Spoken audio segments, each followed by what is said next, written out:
Good evening, viewers, and welcome to an unexpected bulletin here on the Angry Astronaut. I received a heads up from somebody that I cannot divulge as to who they are, but they told me that some very important announcement was being made by NASA, and so I got on a conference call the minute that it started, actually, and the news that we received is horrific. Now, it's kind of difficult to understand why this is so significant, so I'm going to take a few moments to try to explain. The Viper mission was probably the most ambitious CLPS mission that NASA had scheduled for the Artemis program, and now it's dead.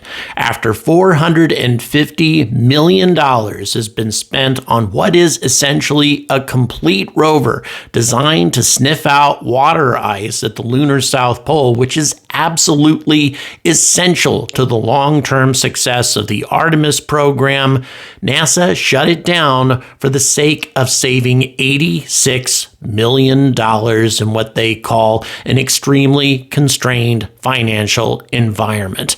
Completely unbelievable. And in addition to that, they are still committed to spending over $300 million to pay Astrobotic to land their Griffin lander on the surface of the moon once they get that lander ready, even though that lander is not going to be carrying the Viper as it was supposed to do.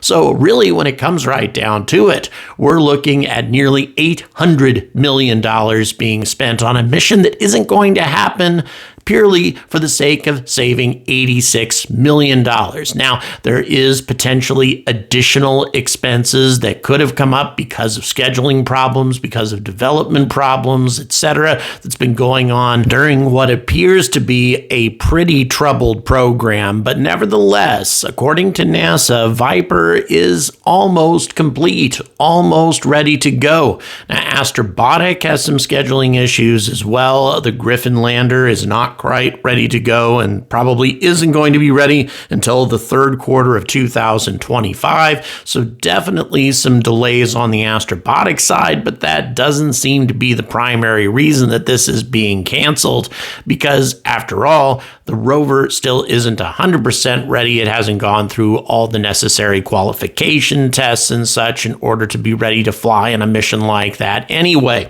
And also, there was some concern expressed about the Griffin lander not being ready even by third quarter of 2025, in which case another year would have to go by before this mission would actually lift off. But regardless of scheduling delays, to simply shut the whole thing down for the sake of saving such a small amount of money, given how much that's been invested in this already and how much is being wasted by not going forward with the mission, it is difficult to comprehend. I've requested an official statement from Astrobotic. I'll let you know when I have any more news. And in the meantime, please like, please subscribe, and as always, stay angry about space.